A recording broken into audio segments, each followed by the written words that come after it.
السلام عليكم، ازيكم يا احلى متابعين في الدنيا. النهارده هنتعلم ازاي نحفظ ورق العنب في الازازه.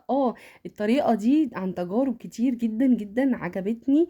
مفيش مكان عندك في الفريزر تقدري ان انت تحفظي في الازازه وبيقعد زي ما انت شايفه لونه. الازازه دي والله والله والله يمين قدام ربنا اتحاسب عليه ان دي من السنه اللي فاتت، من موسم تخزين ورق العنب السنه اللي فاتت. شايفين لونها وجمالها عامله ازاي؟ بجد تحفه. طريقة ازاي؟ بنجيب ورق العنب زي ما انت شايفاه كده قدامك. بتفرطيه كده عشان لو كان حطاه في التلاجة وعرقان يتهوى وينشف. لازم يكون ناشف تماما، ما بيتغسلش ورق العنب يا جماعة، هنا ما بيتغسلش.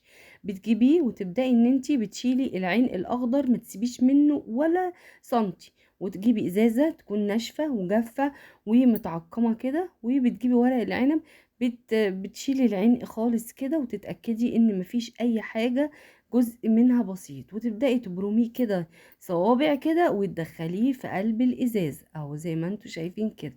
ماشي، لو انتي مش عارفة تدخلي هتدخليه وتزقيه جامد. انا مش هدخل في الازازة دي لان الازازة دي كبيرة وكانت عايزة اكتر من كده كمان، كمية اكبر. انتي دي الازازة اللي هي الاصغر منها لتر تقريبا بتاخد حوالي نص كيلو ورق عنب.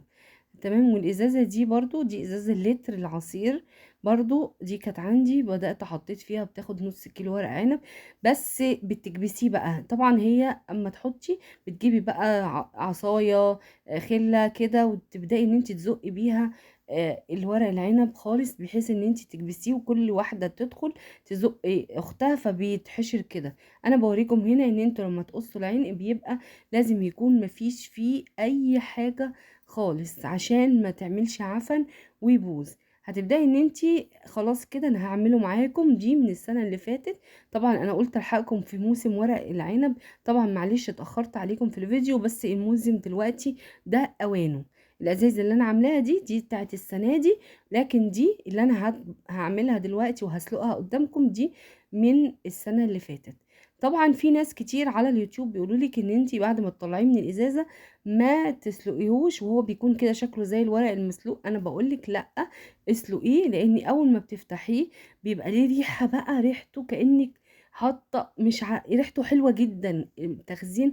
واول ما بتقصي الازازه، عشان نبقى متفقين، اول ما تيجي تطلعيه لازم الازازه بتتقص. عشان الناس اللي هتسال تقول هنطلعه ازاي الازازه، هنفتحها ازاي، انا بقولك لازم تقطعي الازازه. بصوا لونه، بصوا شكله جميل ازاي.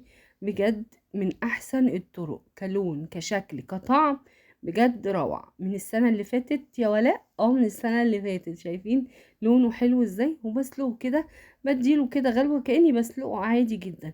انا بسلقه ليه؟ عشان دي بيبقى ليه ريحة قوية قوي، ريحة زهور ورق العنب كده، فبيبقى انا ببقى خف الريحة دي شوية. طريقتي بقى في المحشي زي ما انتوا شايفين، بجيب كده زيت زي ما انتوا شايفين كده، حبة حلوين كده، وبقطع فيها قطع من اللية. انا بحب المحشي يكون فيه قطع ليا كده، بتدي ريحة تحفة. والبصل كده مفروم كده زي ما انتوا شايفين. وببدأ ان انا لما بياخد البصل ياخد لون، انا بوريكم هنا القطع الغامقة دي قطع من الدهون اللي هي السايحة. ببدأ ان انا وخلاص البصل ده كده انا نزلته كله. اول ما ياخد لون ذهبي كده بكون مجهزة الاول. ممكن لو انت عايزاه سبايسي حطي هنا بقى في الفلفل، حطي اي حاجة تانية. انا طبعا لما بكون هعمل تتبيلة او هتبل فراخ، لاني بحب طبعا، شفتوا في ليا فيديوهات كتير ان انا لما بسلق الفراخ قبل ما اسلقها بتبلها الاول كده ببصل مبشور، بيديها تيست حلوة قوي، بيخلي الشوربة جميلة.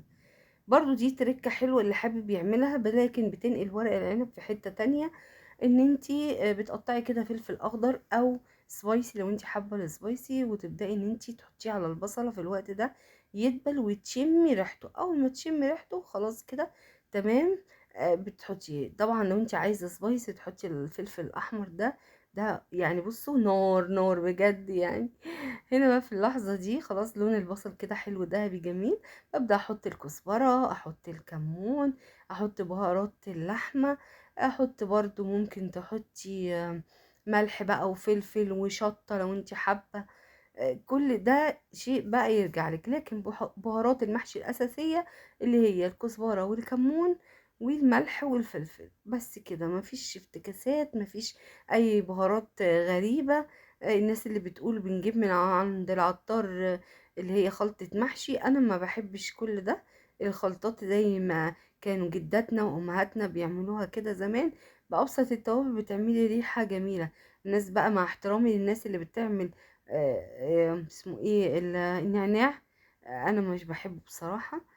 بصوا بقى، هنبدأ ان نحط شفشق كده محترم من الطماطم، وببدأ ان انا خلاص كده التسبيكة خلصت. خلصت. ده بقى للناس المبتدئة، مفيش اسهل من كده، سهل وبسيط وحلو جدا جدا. خلاص بقى، اول ما بتتسبك الصلصة وتعمل كده بقبقة كده، ببدأ ان انا احط بقى خلاص الرز واقطع الخضرة. خلاص كده بيكون بالشكل ده زي ما انتوا شايفين، تحفة والتسبيكة رهيبة. اهو ببدأ ان انا بحشي ورق العنب وخلاص كده. برصه كده. ممكن بقى الورق العنب بالذات تقدري ان انتي تحطي شرايح لحمة تحت، او اللحمة عندك لو كانت نص تسلقيها نص سلق وتبداي تحطيها. انا هنا بحط شرايح من اللحمة كده زي الستيك كده، بديها صدمة. بتبلها الاول بملح وفلفل فقط، وبديها صدمة كده في طاسة على البوتاجاز، معلقة زبدة او زيت عادي، وخلاص تاخد لون زي ما انتي شايفة. وببدأ ان انا برصها تحت في ورق العنب، وبحط الخلطة كده فوقيها بتاعة ورق العنب، بتبقى تيست رهيب بجد، حاجة كده تصدقوا انا جعت. ببدأ ان انا خلاص بعد ما بترص بتحطي بقى خلاص الشوربة بتاعتك بتكون جهزت، وترصي ورق العنب. شايفين بقى، انا بوريكم هنا لون الخلطة بجد بيكون حلو. جربت الطريقة دي هتعجبكم قوي. وورق العنب المحفوظ دي يا جماعة، هوريكم في الاخر كمان شكله عامل ازاي بعد ما استوى واتقلب. بجد حاجة كده وهم بجد. اهو خلاص كده برص بقى، بكمل رص الحلة، وابدا ان انا بسقيها الشوربه. الورق العنب ما بتسقيش بزياده يا جماعه. انا بوريكم هنا، بصوا لون ورق العنب عامل ازاي، بجد جميل جدا والله. جربوا هتعجبكم. وادي لون ورق العنب، حاجه كده شغل فاخر من الاخر، جميل جدا. واللحمه طبعا دايبه. الناس اللي بتخاف تسوي اللحمة مع ورق العنب، حطي شرايح لحمة رقيقة، مش لازم تكون من البفتيك. لو عندك شرايح كده انتي اعمليها شرايح رفيعة، وخلي الجزار يقطعها لك شرايح رفيعة، وخديها صدمة وحطيها تستوي وتبقى جميلة زي الفل. لو انتي خايفة خدي او هتحطي قطع مكعبات من اللحمة، خدي اللحمة نص سوا، سويها نص سوا بطريقتك السلق العادية جدا جدا. بس انا افضل ان انتي تشوحيها، تعمليها مشوحة بقى بالبصل والفلفل، طالما انتي هتسويها نص سوا.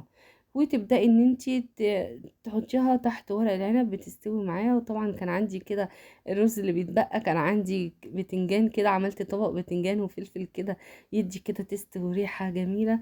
بجد جربوا طريقة حفظ ورق العنب بالطريقة دي، هيعجبكم جدا جدا. انا عملت لكم قبل كده على القناة حفظ ورق العنب زي طريقة المصانع في البرطمانات، ممكن اسيب لكم اللينك في صندوق الوصف.